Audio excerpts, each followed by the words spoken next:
Naruto et Sasuke se sont fait battre et humilier par Jigen, le chef de l'organisation Kara. Mais Naruto a réussi à le ralentir pour permettre à son ami de s'échapper. Sasuke s'est donc téléporté à Konoha et il est tombé sur Sakura. Mais ce dernier est dans un état terrible et s'est évanoui. Quant à Naruto, il s'est fait sceller par Jigen, mais depuis on n'a pas eu de nouvelles. Et le pire, c'est qu'à la fin du dernier épisode, le bras de Kawaki a lâché. Je vous rappelle que c'est une prothèse qui fonctionnait grâce au chakra de Naruto. Et là, vu que son bras a lâché, ça veut dire que quelque chose lui est arrivé. Soit il est inconscient, soit il s'est fait tuer, ou bien il dort, mais je ne pense pas que Naruto va faire une petite sieste dans une situation pareille. Donc on se pose la question suivante, mais qu'est-il arrivé à Naruto et Sasuke après le combat contre Jigen? Sont-ils morts ou bien sont-ils encore en vie? Salut tout le monde, c'est Abdou, j'espère que vous allez tous très bien. On se retrouve avec la review de l'épisode 205 de Boruto. On est sur un épisode beaucoup plus calme que l'épisode dernier, mais il y a pas mal de choses intéressantes qui ont été abordées, comme la relation entre Kawaki et Naruto, et on en apprend plus sur la situation actuelle de Naruto et Sasuke, et Jigen va dire quelque chose de très intéressant sur Boruto et Kawaki en lien avec les Otsutsuki. Mais bon, tout ça vous allez le savoir dans cette vidéo. Bon, sans plus tarder, on commence juste après ma petite question de culture. Citez-moi au moins 4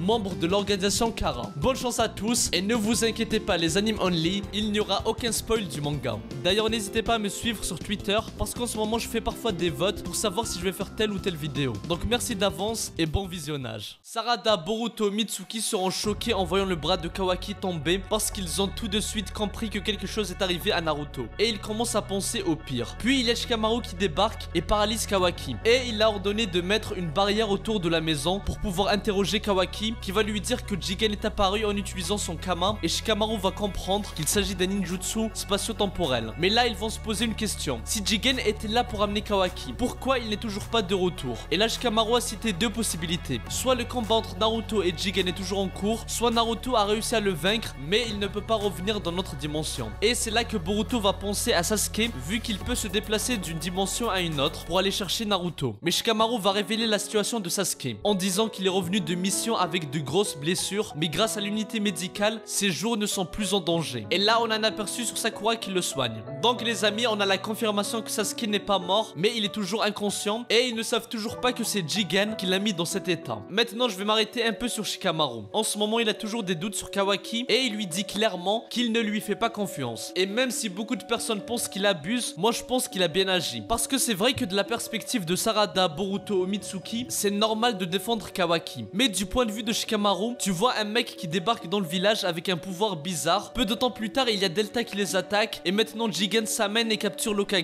Et à chaque fois Kawaki était présent. Sans parler du fait qu'il a un numéro sous ses yeux comme tous les autres membres de Kara. Donc tout ça fait que Shikamaru pense que c'est un infiltré qui mijote quelque chose contre Konoha et c'est probablement un membre de l'organisation Kara. Enfin ça c'est l'avis de Shikamaru. Et même quand Boruto lui raconte que Kawaki a sacrifié son bras pour les sauver ou qu'il a réparé le vase, ça ne sert à rien parce que quand tu t'infiltres quelque part, l'objectif est aussi de gagner la confiance des autres. Et ça Shikamaru le sait très bien. Et c'est pour ça que pour l'instant, il n'y a rien qui prouve l'innocence de Kawaki. Et franchement moi j'aime bien cette attitude, ça montre à quel point Shikamaru est prêt à tout pour protéger le village. Et sérieusement avec Naruto et Sasuke, c'est le Big 3, c'est eux qui protègent le village et sans ces trois là, Konoha ça serait les portes ouvertes aux ennemis. Bref, maintenant on va revenir du côté de Kara. On voit qu'Amado s'occupe de Jigen et il va lui dire qu'il a épuisé tout son chakra et qu'il faudra attendre en moins 10 jours pour tout recharger. Et là c'est très intéressant parce qu'Amado va lui demander s'il a achevé Naruto, mais il va lui dire qu'il ne l'a pas tué. Par contre il est dans un état trop critique pour pouvoir se libérer. Donc pour le moment les amis, rassurez-vous, Naruto est vivant, mais comme Sasuke il n'est pas très en forme. Jigen va lui dire que de toute façon sans l'Hokage et Sasuke Uchiha, Konoha est quasiment sans défense. Regardez, même Jigen il avoue que sans ce duo il n'y a personne de redoutable à Konoha. Sérieusement les personnes comme Tsunade, Kakashi et Lee ils font quoi? On ne les a pas du tout vus dans les moments importants. Enfin dans l'anime ça va, on nous a montré Kakashi de temps en temps pour entraîner Boruto et tout, mais dans le manga ou dans l'intrigue principale c'est vraiment catastrophique. On ne les voit quasiment pas, c'est vraiment des PNJ qui apparaissent un chapitre sur 40 en arrière-plan. Pendant que Naruto et Sasuke sont au bord de la mort, eux ils sont pépères en vacances tranquilles, je ne sais où, peut-être aux sources chaudes. Non mais sérieusement j'espère qu'ils seront utiles par la suite parce que là vous verrez que même les Genin ont un plus grand apport et ça c'est un peu grave.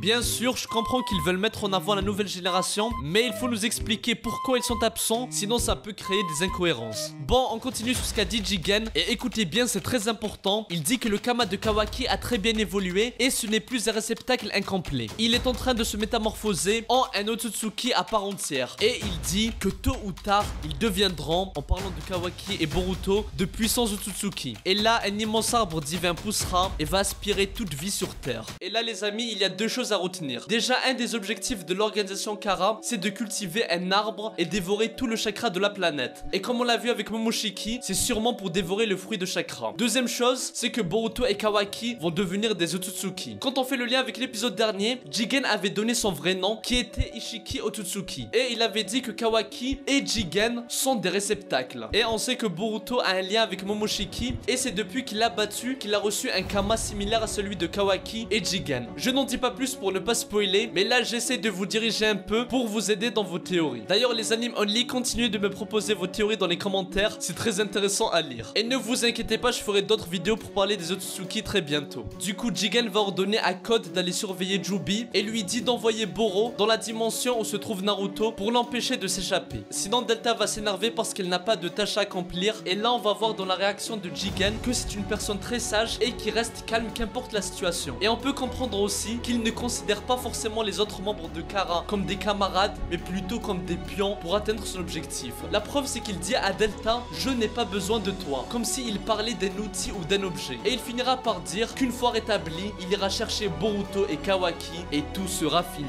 Bref, on revient sur Kashin Koji qui va être informé par un membre de Kara que Boro veut lui parler. Et j'étais surpris de la vitesse de Kashin Koji. Et les gars, je vous préviens, ce mec est surpuissant et vous allez bientôt le constater. Du coup, Boro va interroger Koji car il le soupçonne et il pense que c'est lui le traître. Surtout quand il a trouvé un de ses crapauds dans le dirigeable. Parce que je rappelle que c'est le crash du dirigeable qui a permis à Kawaki de s'échapper. Et depuis, Jigen est sûr qu'il reste un traître au sein de Kara. Koji va alors lui dire qu'il se trompe et le fait qu'il y ait un de ses crapauds est justement une preuve de son innocence. Vu qu'apparemment il avait fait ça pour surveiller le dirigeable dans le but de retrouver le traître sous ordre de Jigen. Et il lui dira qu'en ce moment, il rapporte toutes les informations qu'il a à Jigen. Et même quand ce dernier est apparu devant Kawaki, il ne lui a rien fait. Et tout ça prouve apparemment qu'il est innocent. Boro va alors être convaincu et il va se retirer pour aller en mission pour surveiller Naruto. Et quand il partira, Koji va lâcher un sourire. Et là les amis, on se rapproche de plus en plus que Koji est peut-être le traître. Car de 1, ce qu'il a dit est faux. Il ne donne pas des informations à Jigen. Et de 2, quand Jigen est apparu, il a vite caché son crapaud. Tout ça montre qu'il cache quelque chose. On va finir avec la scène où Kawaki se demande pourquoi Naruto est aussi bon avec lui. Et j'ai adoré cette scène. Que ce soit la mise en scène, les flashbacks ou les OST utilisés. Et même les expressions de visage de Kawaki nous montrent à quel point il tient à Naruto, qui est le père qu'il n'a jamais eu. Et qui de mieux que Naruto pour comprendre Kawaki. Tout comme lui, il a vécu l'enfer par le passé. Il faut savoir que Kawaki travaillait dur pour nourrir son père et il a toujours respecté malgré que ce dernier le maltraitait. Puis Jigen est arrivé dans sa vie et là c'était pire. Déjà il a vu que son père l'a vendu sans aucune hésitation comme si c'était un déchet. Et quand il a eu la malchance de penser que Jigen sera son nouveau père, il va se rendre compte que c'est quelqu'un de très malveillant et qui va lui dire à maintes reprises qu'il n'a aucune valeur. Et quand Kawaki a rencontré Naruto, c'est la première fois depuis longtemps qu'il s'est senti en vie et qu'il a commencé à évoluer. Et c'est pour ça qu'il ne peut pas accepter de perdre l'unique personne qui a cru en lui et qu'il a traité de la bonne manière. À ce moment-là, Sarada va lui dire que pour Naruto, tout le village est sa famille et il est prêt à tout pour eux. Et c'est pour ça qu'elle était jalouse de Boruto parce qu'il ne se rendait pas compte de la chance d'avoir Naruto comme père. On se rappelle qu'au début, Boruto détestait l'attitude de Naruto, mais il a réussi à le comprendre petit à petit. On parlera un peu plus de Sarada une autre fois, mais en tout cas moi j'aime bien ce personnage. Naruto l'a beaucoup aidé durant son arc et grâce à lui elle a pu évoluer et trouver un objectif à atteindre. Et les amis, il faut la respecter car c'est probablement la future Hokage et successeur du grand Naruto Uzumaki. Elle risque même de piquer la place à Konohamaru s'il continue à squatter le sol à chaque fois qu'il y a un ennemi. Sinon,